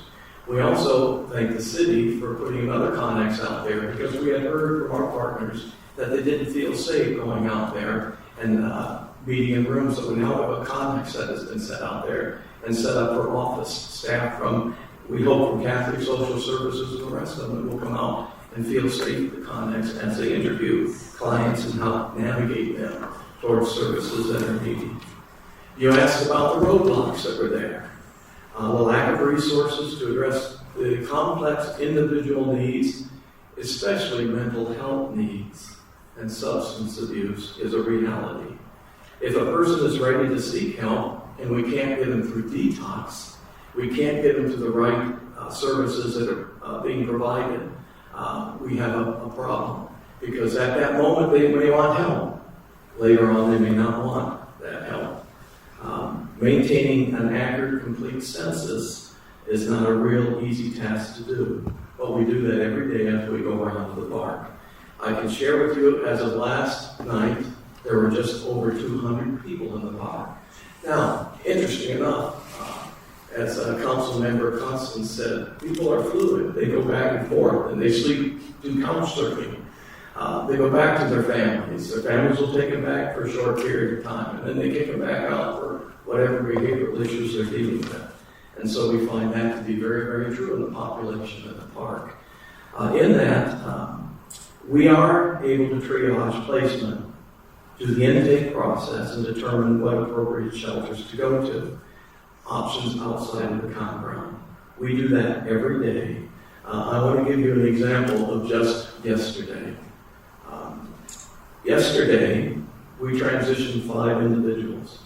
One was relocated to their family in Dillingham, fleeing a recent domestic violence situation. 3 were approved for the Aviator Hotel. They also have housing applications for Cook Inlet to begin the process of requesting those rental assistance. 1 individual was moved into his own apartment with support partners in process. The VA was on site yesterday. That's important because I am a veteran and I know the needs of many of my fellow military men. Dean's Workforce Development was there yesterday. Downtown Hope Center was there yesterday on site, interviewing clients that we had already triaged to point them to the right services that we believe will be beneficial in their recovery. So that was yesterday. And then 2 individuals went to the Dean's Workforce Program. So that was yesterday. Every day is a new day. People are all different. Their needs are different. They need to access the different resources. And so that's the update of Centennial Park. Is it ideal? Nobody would say that it was an ideal location. But we are finding that bringing them to a location that we can actually navigate them to the right programs of our faith-based organizations and other groups in town that are assisting and helping. So that's what we're doing every day. We've done it for a month. We could tell you all the stories if you want, and we could be here all day, but I won't. My staff members could do it much better than I do. But it's important that you know that we are doing what we do because we care about those individuals. I have a few stats for the month. We'll be reporting them as we do. But we had 16 volunteers out there that had assisted us, which represented 104 hours of volunteer work. We had 9 of our staff members, which represented 675 hours of work. And we have 8 Salvation Army officers that represented 537 hours of work. So to let you know, we're out there, we're this. As you know, the Salvation Army has a lot of treatment programs. We did open our women's treatment program separate from the men's treatment program out of Cliff Row. It has 15 additional beds, which allow us to put 15 more additional beds out in men's residence. We have a couple options that are open. We did finally get the state money promised 4 years ago, $4.7 million. Is it in the bank yet? No, but the papers are signed to rehab the 65-bed facility on 48th Street and reopen that from the damage of the earthquake. And also we are looking at our group home, which has 32 additional beds too. So we're looking at Medicare Point 3.1, which enables the Salvation Army to operate it with federal money and not state money and city money. So we are part of the process. Frustrating, it takes so long. We're all there. But yeah, we feel that we needed to be there. We needed to help transition these people through. And, you know, it's an education for us as well. But my staff say thank you for the opportunity. Thank you for recognizing this is a reality. The homeless, the poor will always be with us, as it says in our faith-based reality. And what we do to help them is really what is important. So thank you for your time. Great, thank you. I have a few folks in the queue. We'll start with Mr. Constant. Thanks. I have 3 questions, but I think you answered one. And I'll start there, and that was the status of the reopening of the treatment center on 48th. And I think you probably meant ASAM 3.1, not Medicare 3.1, right? Yes. That's down in the weeds. This is a question, it's not my question, it's a question that's come to me a handful of times. And really there's 2 of them, and I'm not sure if they're in the same vein, but they're from the same sets of folks.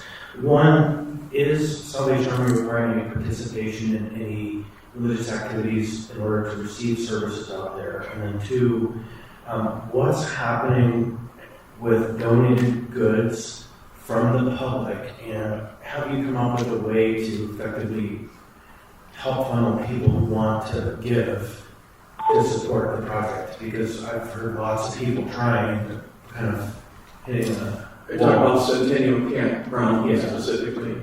What we found at the beginning was people were dropping off mattresses, microwave ovens, and everything to the park.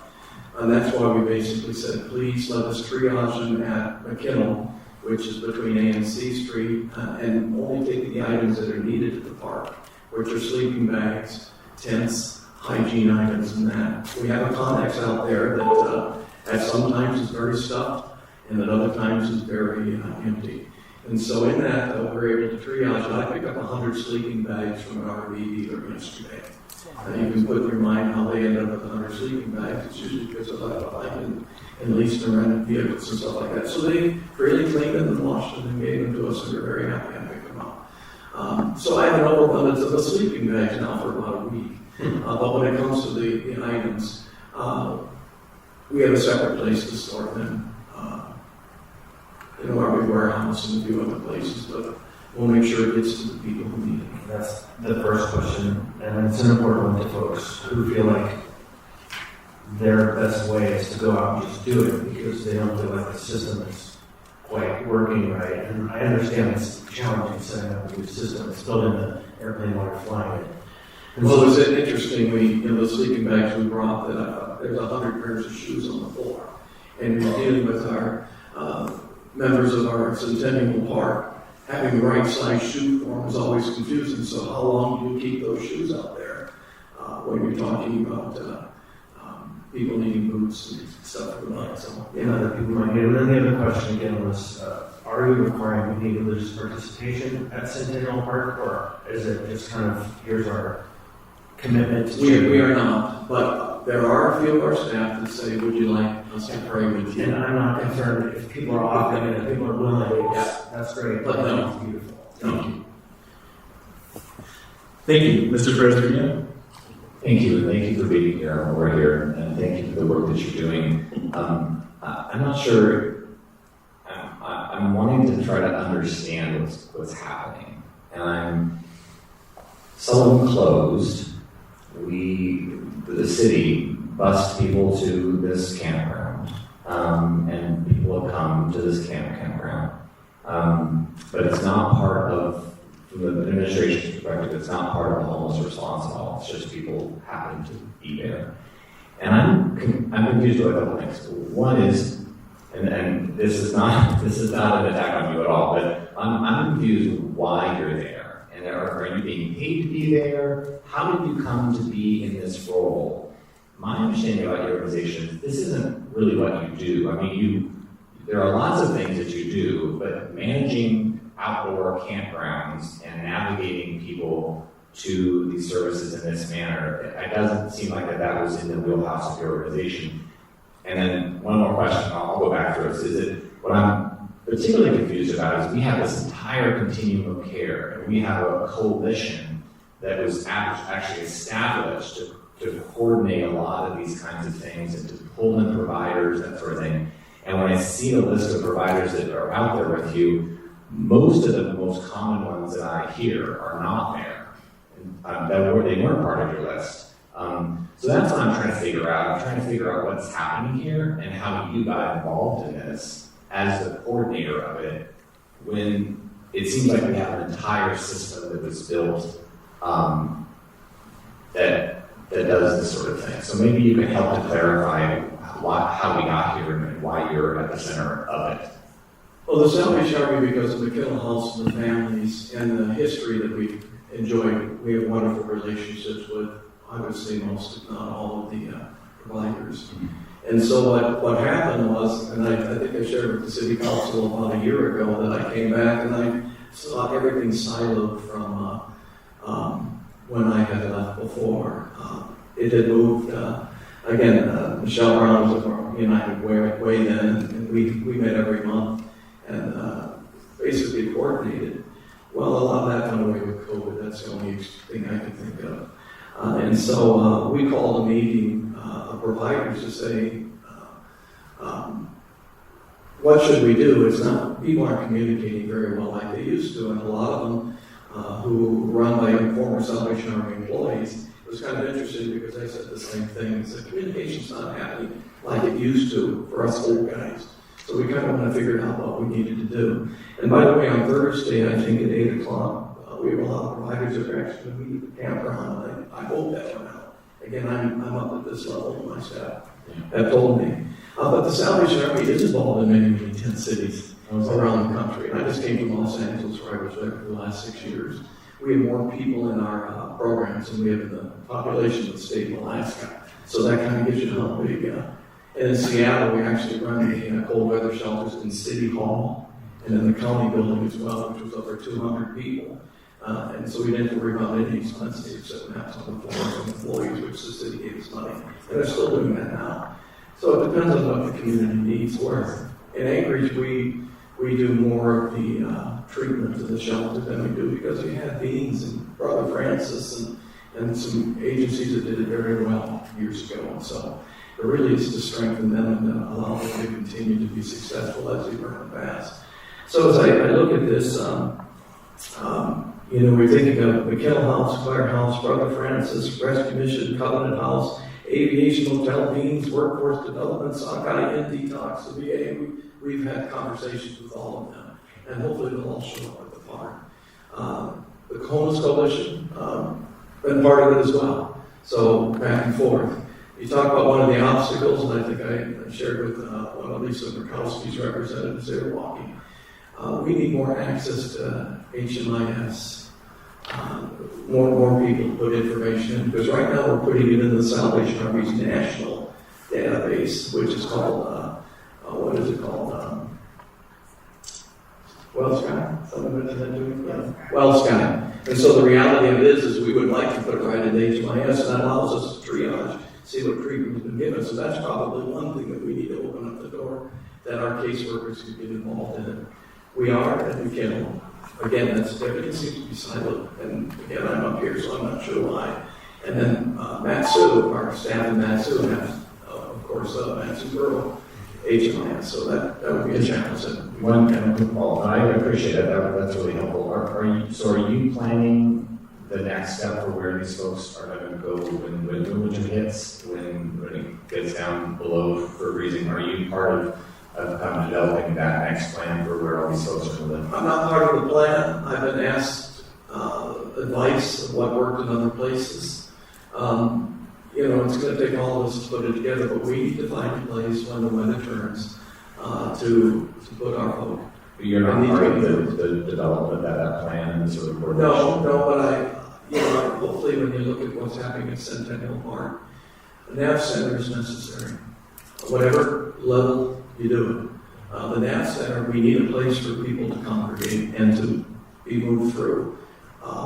We did need a list on the wall of every organization that will help at that NAV Center that the people come to us can navigate to.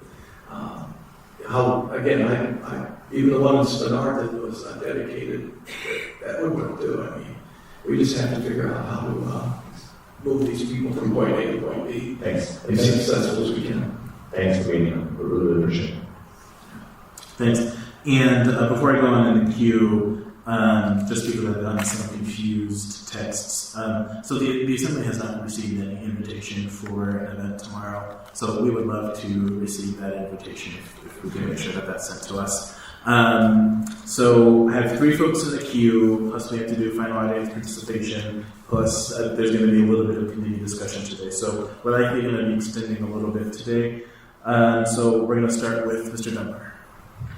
Thank you, Mr. Chair. Sorry, Carl, if you come back. 3 quick questions for you. So first, you had mentioned 15 more women's treatment beds at Cliff Row. When did those come online? I think it was May. May, okay. Right. So new, but not new as a expanded, yeah. Okay. The meeting Thursday at 8 that you mentioned. I'm sorry, it's 10 o'clock at Centennial Campground. 10 p.m.? Yeah, I just looked at my notes. AM or PM? AM or PM? 10 a.m. I'm sorry, okay. 10 a.m. Okay. Well, if you really want to see it goes on, 10 p.m. is a good time. I agree. What I was going to suggest, actually, what I suggest is, we have a hearing right after that.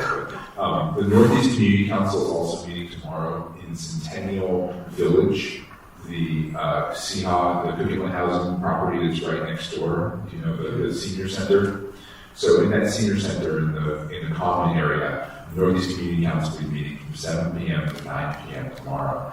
And I don't really speak for them, but it's open to everyone. And I think it would be great if you or particularly organization, if you were able to send a representative to that meeting. I think that would, both Cooking Housing Authority, I think, is very interested in what is happening in the campground because they are their most immediate neighbor, but also Northeast Community Council obviously has a lot of questions, and they don't feel really satisfied with their connection with the administration. And you are here and you are boots on the ground. So do you think you might be able to send a representative to that meeting? Tomorrow night at 7 o'clock at Centennial Village, which is at the end of the Peck, and you go to the left, and there's a very large senior housing complex that's over campus. The last question I'll ask, and I know this is your role, but because you have boots on the ground, is about bear activity. So we know from news reports that at least 6 bears have been destroyed. I have heard rumors that it's higher, but I'm not sure. I mean, in recent days and weeks, have you seen bears destroyed? And then in general, what is the bear activity like right now there for your employees? Yeah, I heard that there were 5 bears, so if you said 6, that's a new one. Bear activity is less than it was the first week we were there. There are bear containers that have been put in people's campgrounds. Of course, our desire is they don't take food back to their campsites, but that's our desire. We have no enforcement authority in any way. In that, one of the stories is one of the gentlemen out of the men's group. He said, "Yeah, a bear stuck his nose in my tent and I hit him, and he moved away, and then I got out of my tent and I chased him up the trail." Is there bear activity? There is. Is there going to be more? Probably. But it hasn't seemed to deter anyone from showing up and being part of it. So security is always a top importance out there. So thank you. Thank you, Mr. Chairman. Thank you. Before we go on in the queue, I'd like a motion to extend the meeting by 10 minutes. Okay, moved and seconded. Is there any opposition? Not hearing any, we're extended to 1:10. Mr. Cross. Thank you, Colonel. and regarding the bear population, I'd be interested to see, just to build off what Forrest said, what our bear population is year over year. It'd be interesting to see if parks are experiencing a spike or what that looks like. Obviously, there is a concern with bears there in our community. Is it a greater concern because the population is greater year over year? We've seen them spike years. It'd be interesting to know and anticipate that population of black and brown bears as they make it. But to build off what Chris used a great analogy, which is building a plane when we're flying it. And so I'm curious about when you go out there and you take a look, what's being done.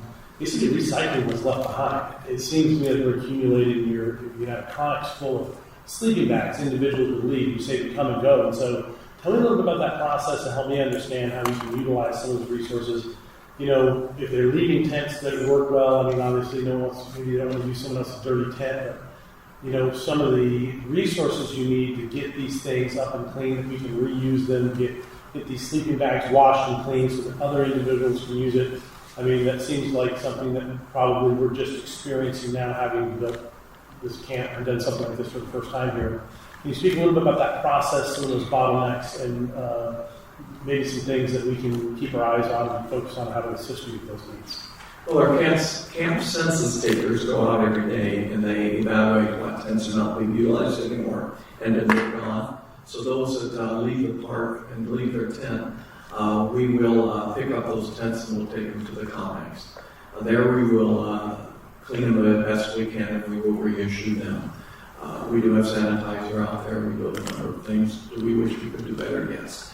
The sleeping bags we have been storing, and to the point we need them washed and watered. I understand that some of the council volunteered their dry cleaners or their washing to do that. Is that correct? I think that's what I heard because I was going to go up and down. That is correct. You heard I wasn't informed right as I was looking for more laundromats to do the things, but we are thankful for that. And in that, I mean, it really, the only reason, I'm thinking this is about me.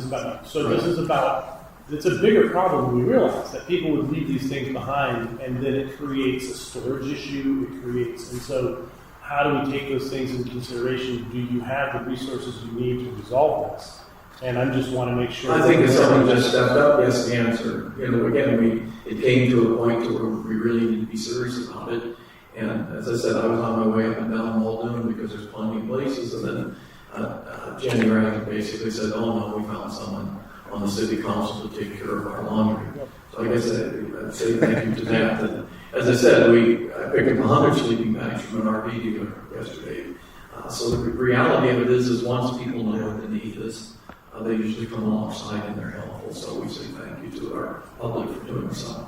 But again, it's not a long-time solution, you're right. But you recycle the tents, you make sure they work, Yes, you clean them out and stuff, and I imagine that's an unpleasant job. So a lot of zippers go, a lot of broken tent poles, a lot, yes, you're exact. A lot of duct tape.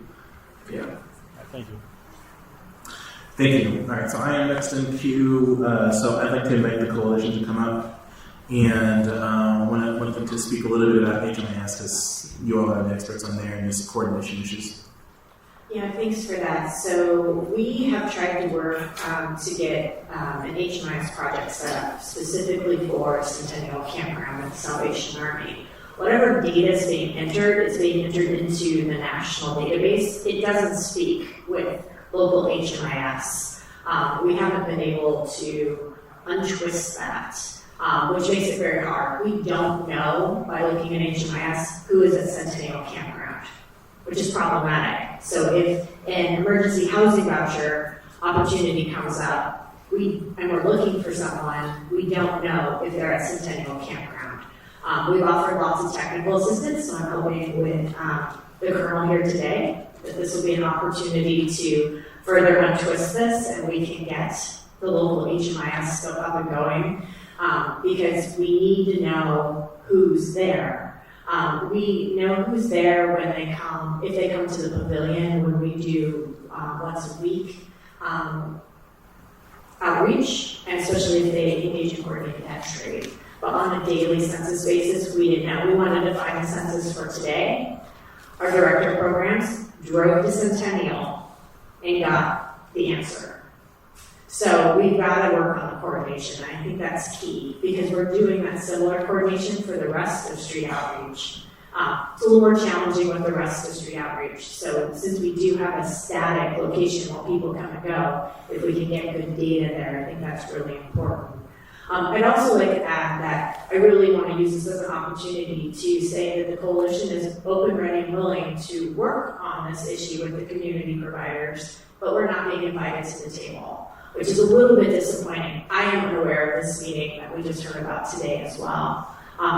And as Ms. Ware indicated, we're really looped in, like on families. We're working with both the administration and the Salvation Army, amongst many other providers. We'd really like to see that replicated in the single adult system because, as we know, we have a big challenge and we all need to put our heads together for that. Thank you.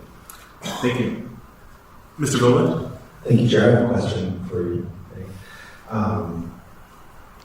So one thing that I keep hearing is this talking point of many people would just prefer to be unhoused and they would prefer to camp. They want to be outside.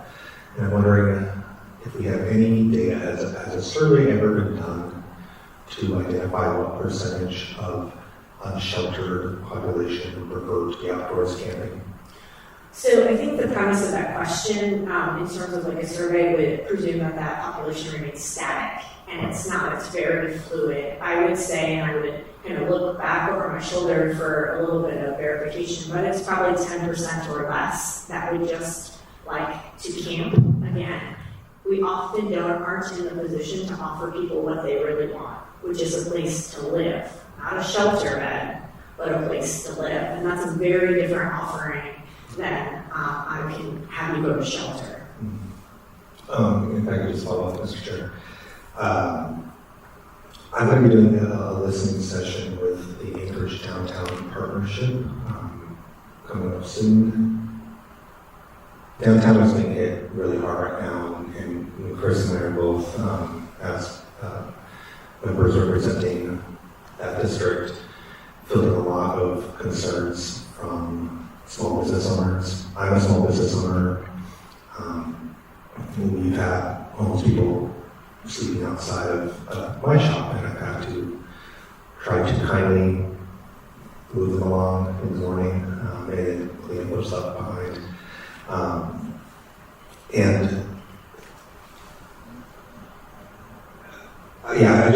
I met with APD yesterday, and we talked about this. I don't want to speak for APD, but I kind of came into this thinking, well, maybe there is a role for sanctioned camping as part of a mosaic of approaches, and they seem to be pretty adamant that they did not think that was a safe situation or part of the solution. There are a lot of problems between different groups in that type of environment. And some folks preying on other folks. And so it was interesting to hear that perspective, maybe even share if there's an opportunity in the future to get APD's perspective on what they've been dealing with. I just want to comment on that question, but I guess that's all I have to say. Thank you.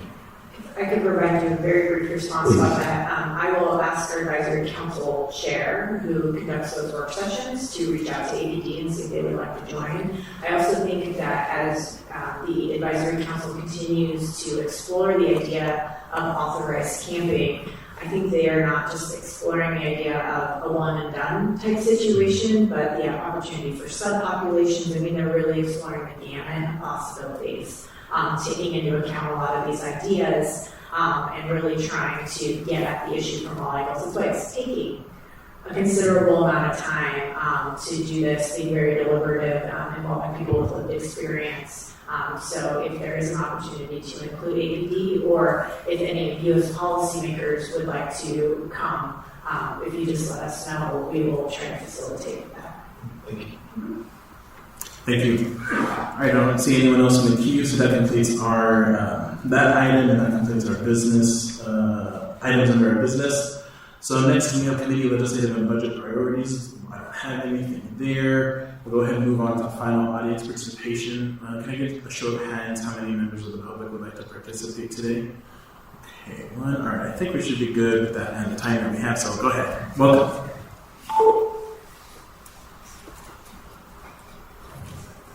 Hi, my name is Jessica Parks. I'm the Housing Operations Director at ProCap and also the Advisory Council Chair for the Anchorage COC. I will definitely make sure EPD is involved in those sanctioned work camp discussions going forward. I do just want to share that when we talk about an authorized camp space or a sanctioned camp, you're talking about essentially an outdoor shelter. So the places where it has been successful and where people participate and it is safe and healthy, you have a provider who is running it. There are rules. People can't trespass. There's a lot in play, and it's not just a here's an empty lot and people can put a tent there. I did just want to talk about the importance of outreach services and getting that funding out the door so that it can get to providers. Right now, with the weather that is happening, approximately half of the people that we're interacting with through our street outreach program are expressing an interest in shelter. They're expressing an interest in housing. They do not want to be outside. And as it gets colder, that number will increase. I think Meg was spot on that there are about 10% of the people who are experiencing unsheltered homelessness that want to be outdoors. People want to go to shelter right now. People want to go to housing. And until there is better coordination and more capacity for outreach services scattered around the city, it's going to be extremely difficult as the weather gets colder to start connecting people with those really limited shelter beds. It's a moving target. That number is changing constantly, and you have to be able to be there when the bed is available and when the person is ready to go. So I just wanted to stress that I think it is so important that we get this ball rolling and we get started because it is already cold. It is getting down in the 40s at night. The snow is creeping its way down to Anchorage, and we are running out of time to have something in place. And even when people do want to stay outside, there's going to be a time when they need someplace warm for the night. And even if that is not their preferred place to be, it's the place they will choose to save their life. Because if we don't have a warm place for people to go this winter, we are going to see people die on the streets. Thank you. All right. Did you have a question for? Go ahead, Mr. Johnson. I think maybe even more people die. Yes. I have a really quick question for you. Were you aware of the meeting tomorrow? Okay, thank you. Thank you. All right, so that will conclude final audience participation. We're going to move on to committee discussion. So I will go ahead and start with two comments. First is I appreciate the discussion that we had today. Somehow we still managed to fill over 2 hours of discussion here. And I really appreciate the community providers and others who came today to enlighten us and provide us with a lot of good information. I will reiterate those, as I have done in the past, that having a conversation with written responses isn't good enough. And I've said it before and I'll keep saying it. The administration should come to these committee meetings, especially because, this is the hottest topic that we have going on right now in the municipality. To not have the administration here, I think it's just a dereliction, frankly, of duty. And on top of that, I met with the administration to do some planning for this meeting, and they did decide to show up. So I'll leave it at that instead of repeating myself. Move on to the more important topic. So based on the information presented today, and frankly the lack of information, and after consultation with Mr. Perez-Verdia and with the Assembly Chair, I'm enacting a special meeting of the Assembly tonight at 5 p.m. in the Assembly chambers. The sole topic of this meeting will be a discussion on the municipality's emergency homelessness response. We have a legal obligation to ensure adequate emergency sheltering, and I don't think we are there yet to meet that requirement, based on a quote-unquote discussion today at committee. I can't rely on vague promises from the administration to get us a plan by the end of the month. It's time for us to step in to that void of leadership on this issue. We look forward to the discussion and deliberation on a resolution to tackle this issue, which will be laid on the table tonight. Next, I want to invite Mr. President to speak. Thank you, Mr. Chair. Just to emphasize what you said, that we did not receive a plan today, which was a part of the requirement of the funding. We also learned today that there is not communication, there is not coordination happening in this city. And certainly the administration who has claimed to be developing this plan, we've heard from a number of providers today that they have not been contacted, they have not been involved in any development of a plan. So I have no faith at this point that a plan is being developed and that we will see it, especially in time to address the crisis that is in front of us, which is 200 people living in mud at a campground and winter around the corner. So I encourage my colleagues to attend the meeting tonight, and I think we need to develop a plan about how to move forward and ensure that there is an emergency response system for this winter, and that's developed as soon as possible. Thank you, Mr. Chair. Thank you. Is there any other committee discussion? Just for time purposes, we are at the end of our meeting, but can I get a motion to extend by 5 just to finish up committee discussion? So moved. Okay, moved and seconded. Any opposition? All right, we're extended to 1:15. So I have 2 folks in the queue. I'll start with Mr. Peterson. Thank you, Mr. Chairman. And the information that the Colonel provided about the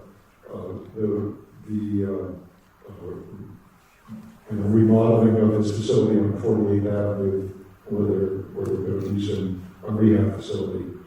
Unfortunately, it sounds like that is not going to be happening anytime soon. It's great that they have got the state funding that they've been seeking for the last 4 years, but unfortunately, it might be another 6 months or more, maybe, before that facility is available.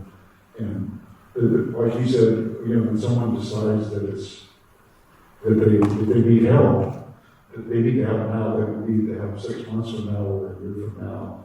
And so the fact that we have not taken advantage of the owning of the hotel of the old Golden Lion, and they've turned that into a rehab facility, we've just been dropping the ball and kicking it down the road for the last year or more.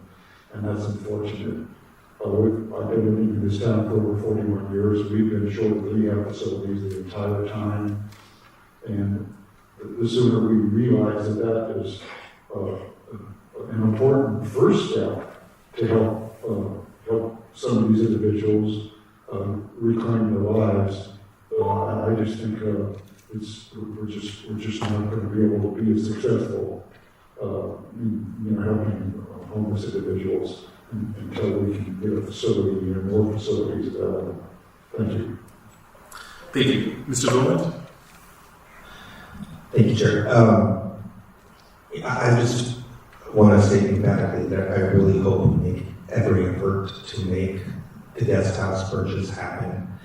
You will recall that when we were discussing that, one of the pieces that I included as a memorandum was a joint letter between the presidents of the downtown and Fairview community councils. There's neighborhood support for this extremely low-income housing project.